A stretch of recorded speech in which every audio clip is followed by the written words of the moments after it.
I asked you what some of your hottest Arknight takes are, and I told you to write them down in this community post and that I would probably be making a video about them. A bunch of you shared your quote-unquote hot takes, so we're gonna look at them, we're gonna talk about them, we're gonna see if these are actually hot takes or if they're actually pretty agreeable or if they're just plain stupid. I thought this would be fun. It could be fun to have some discussion around some of these. I love just having talks about different topics and just, I don't know, nuanced discussion, so I figured this would be a good way to do that. So let's get into it. So I don't think I'm gonna do every single comment on here because that would be a while, I think, but we're gonna go through a lot of the ones that I thought were interesting. To start us off, I don't mind that the main story and events are not voiced. Getting through the story is long enough already, and I don't have time to sit through a fully voiced event like Stultifera Navis, lol. Okay, starting off pretty decent. I don't think this is necessarily a hot take, especially if the game's kind of visual novel-y, because back on I think on my first ever video I made, I talked about how I really wish that the story was voiced, because me personally, as much as I don't mind reading, I much prefer having voice acting just to hear the emotion and to actually hear what the characters sound like and how events play out and all those things. It just makes it a more immersive experience for me personally. So I would say I disagree. However, I understand not wanting it, especially if you just want to skim by it. I've also heard people say it would add a lot of space to the game, like storage space and how much it would take up, which is definitely a fair point. However, I still wouldn't mind. It doesn't have to be every event. At least maybe the main story could be voiced would be nice. I don't know. It's interesting. I don't think it's inherently a hot take, but definitely interesting. We have another story one here. In my opinion, the story isn't convoluted like people say. I've only read about half, but that's how I feel about it. Long, yes, but for good reason. So anyone who isn't a reader wouldn't find it easy to read. It's slow at times, but it's usually build up. I honestly can't comment on this too much. I've only read up to about chapter 5, and then I kind of dropped it because I read the Calcit event and was so confused, and so I just was like, I'm done reading everything in this game. Might come back to it, but anyway, it's not that it's convoluted. I think it's just presented in a way that sometimes makes it a little hard to discern what's going on. Sometimes you might lack a bit of context. Sometimes the way the translation is could be a little confusing. That's not too common though. Overall, I don't think it's convoluted. Maybe it starts to feel like that more as you go, but like I said, I wouldn't know, so I can't comment too much on that. Maybe you guys in the comments can let me know. Viviana's the most beautiful character. No shot. Sorry, not a hot take, but Arknights is the best gacha game out there. Fair enough. I don't know if I would definitively say it's the best one out there, but it's definitely in the top few, like 100%. I read through the reunion arc and the first 3 events, which were great, but some of the episodes are way too long. It definitely needs trimming, which the anime adaptation does wonderfully in my opinion. Actually, you know what? That's interesting to bring up because I've been hearing with a lot of the season 3 talk recently, a lot of people are incredibly worried that the episode count that's been announced is not going to be enough to cover, what is it, chapter 7 and 8? Once again, I can't speak to that because I did not read it, but I've heard there's a lot to cover and that people think it should have been around 15 to 20 episodes, but it's only, what, 10 episodes or something like that? 10 to 12? I watched the first season, which covered everything I had already seen, which I think was about between chapter 1 to 3 or chapter 1 to 4. I thought it was good. My only issue was that things didn't linger long enough for you to kind of care about some of the characters. Things just sort of happen. It seemed fine. It was a fun watch, but I feel like if you don't know the characters and you're just going in blind and have never played the game, you might be lacking a bit of emotional investment. But that's just me. It is not a cop-out to use OP units and still have fun with the game. Using characters like Wizardel and Logos is just a preference for people. Niche combos are super fun, but people should be able to play how they want. I agree. As someone who has a full 6-star squad, I do not care, bro. I still have fun with the game. I still might struggle a bit. I don't think just because you use the best operators in the game, it means you can't have fun. You know what I mean? And yes, people should play how they want. I don't think people should be shaming others for how they play. Like, do I think if you're using the top 12 meta operators that you might be inherently a little less skilled than some other players? Maybe, but that's an entirely different discussion, and a PvE game doesn't really matter. If you're still beating the content and getting the rewards, that's all that really matters, to be honest. And if you're having fun. If you aren't having fun, change it up. But if you're like, yeah, bro, let me kill everything, there's no problem with that. I think Yostar in general was/is the biggest roadblock for Arknight's success from the early ads to today. Okay. I've heard a lot about Yostar because they're the publisher, I believe, of Arknights, whereas Hypergriff's the actual developing company and stuff. I've only been in the Arknight scene for a bit over a year, and I haven't really looked into a lot lot of the publishing company or the developers too much. I know names and stuff, but like I'm not very filled in on Yostar and what they do or what they've done in the past. So if you guys want to enlighten me in the comments, feel free. So I don't personally feel comfortable agreeing or disagreeing on this just because I'm ignorant. I don't actually know. Collab events shouldn't be canon. I don't know that they are, or if they aren't. So Ulhayak Alter should be in the game? No. I mean, it could be cool. It probably could be cool. She seems like a cool character. They should slow down on releasing L2D skins since a lot of them have been pretty meh. I think I'm gonna disagree on that.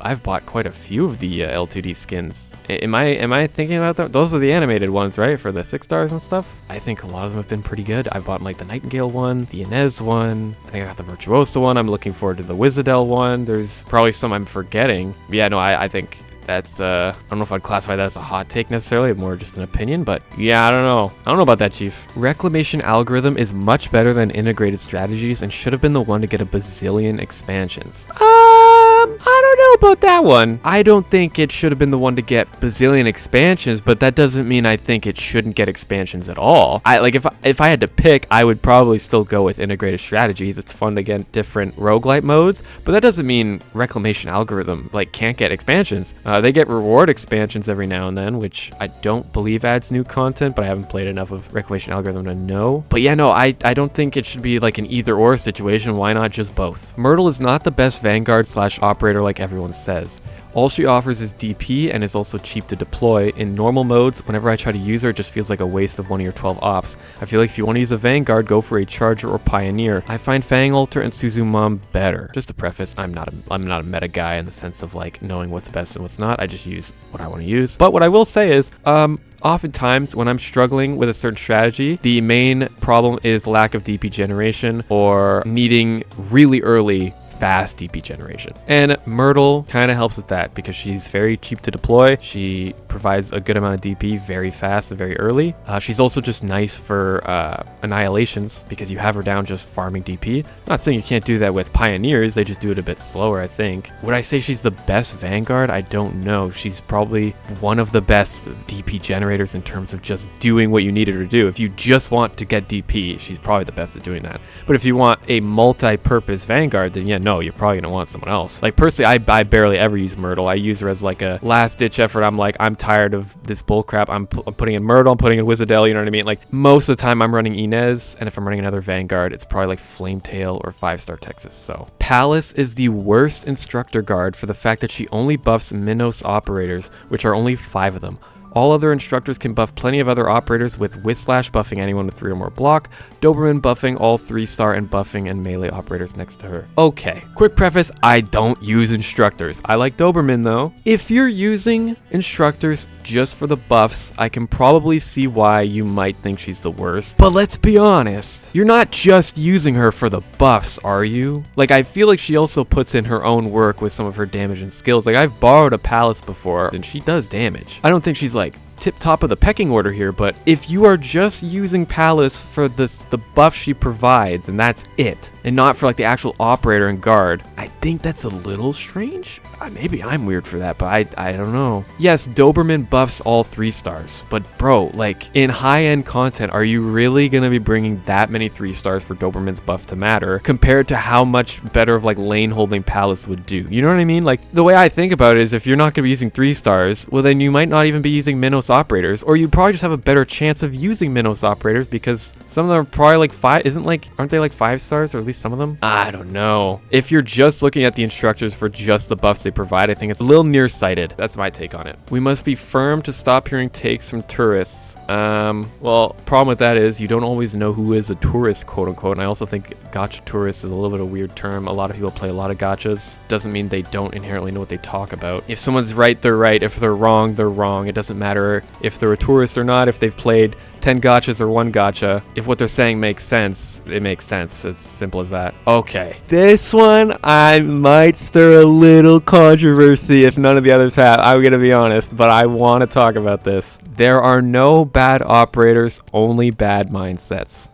Okay, only bad mindsets. No, I mean, having a bad mindset will affect how you play. That's any game though, so I'm not really gonna touch on that. There are no bad operators. So just because something is bad does not make it unusable. Let me just get that out of the way, okay? Something being bad is almost always in comparison to other options available to you. Hypothetically, let's just say, if you had to pick between Wizardel and Adnakiel, or whatever his name is, almost always would you probably just pick Wizardel. Now that's a no-brainer, obviously, and that's an extreme example. Hey, future Jared here to clarify. When I'm saying something's worse, I mean like much worse. Like Ray, you could consider is being worse than Wizardel, but Ray is by no means bad, right? You have to be much worse than the standard set by probably the best characters in the game to be considered bad. That's why I use Adnakiel as an example. The entire point of what I was trying to say was, in a situation when someone is so much worse compared to an option that you could pick,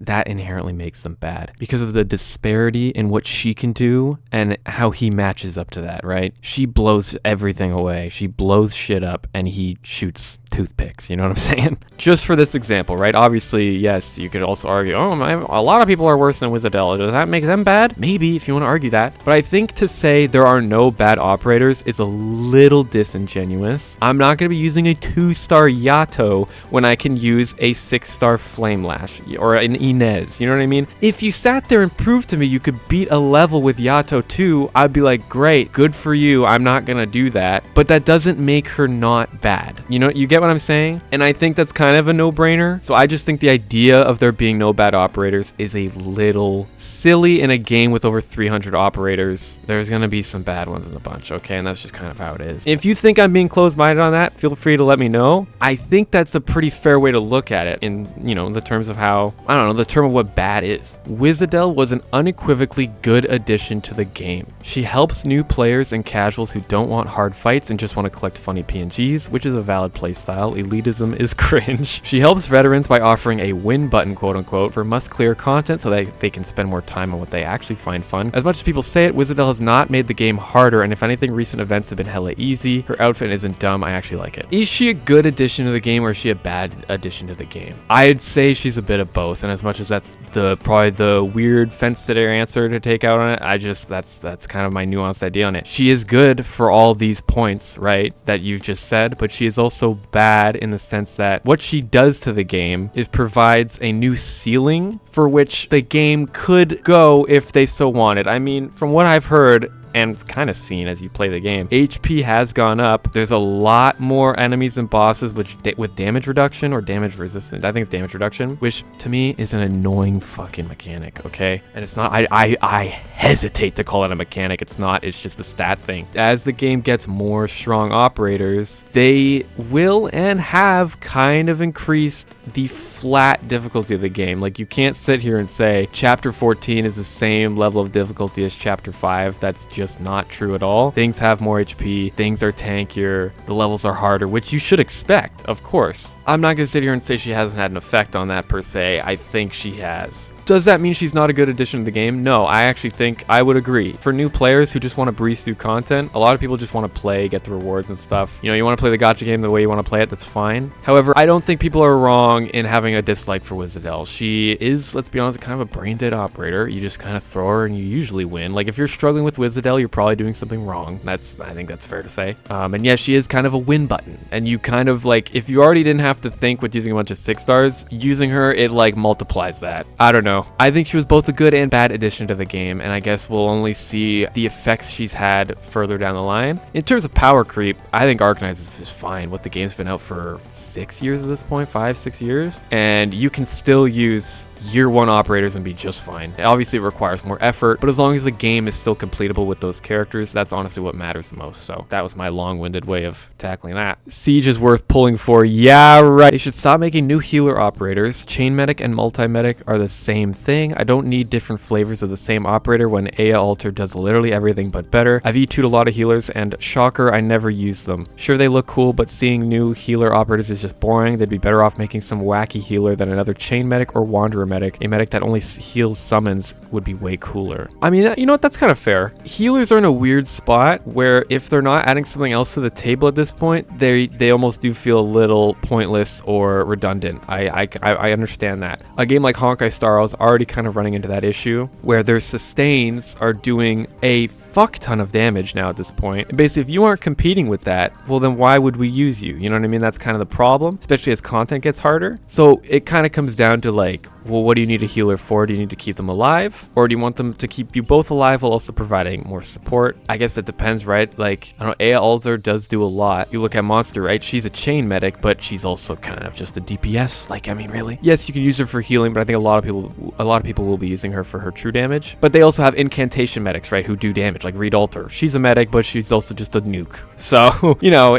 I see what you're saying for sure. Hypergriff has been really lazy on making new characters. Most of the year 4 and year 5 operators are just NPCs getting freed from jail. It's not necessarily a bad thing, but I feel like there's more to explore other than these old peeps that we already know of. I just want to fall in love with a new character like Ray and Nymph. I don't count the 4 and 5 stars because 50% of the time they rarely have huge contribution to the story. I don't think it's a problem to turn NPCs into characters. I feel like that's actually a lot of people will look forward to seeing certain NPCs become characters, and I think that's actually been a lot of people's hype as characters as well. Like, sure, you enjoying new characters that kind of came out of nowhere is always fun, but I don't think making an NPC and then also making them a character later is inherently lazy. You could even argue they were planning that to begin with. So, I mean, yeah, I don't know. I don't think I agree with that inherently. Have they been lazy? Maybe you can make an argument with that. I don't feel comfortable in agreeing or disagreeing because I don't think I'm knowledgeable enough on that to know. But in terms of, I don't know, the whole NPC thing, I think that's fine. If anything, yeah, like I just said, it leads to hype to whether certain characters might become playable or not. I hate summer skins. They have no place in an apocalyptic world and ruin my mood. But let me say this, you can't have a pool party in Apocalypse? Is that not allowed? No, but really, I mean, I'm a sucker for summer skins. I like them in any gacha game. I just, bikini. I understand people not liking them if it breaks their immersion. It is a gacha game at the end of the day. They want to make money, and summer skins do that for a lot of people. A lot of people like them, so there's no escaping that. I understand not liking it, but other people do, often the majority, so it's kind of the way it is. And finally, last but not least, Lapland's overrated. True, based, real. All right, now that was kind of fun. I enjoyed looking through that and talking about my thoughts on some of these. I enjoyed that, to be honest. A lot of you had some interesting takes. Yeah, let me know what you guys felt. Do you have any of your own hot takes maybe? Do you agree or disagree with some of the things I said? Would you like to see another video like this? Let me know. Like the video if you like it. Subscribe to me for more. Join the Discord. We have a lot of fun over there, and I'll catch you on the next one.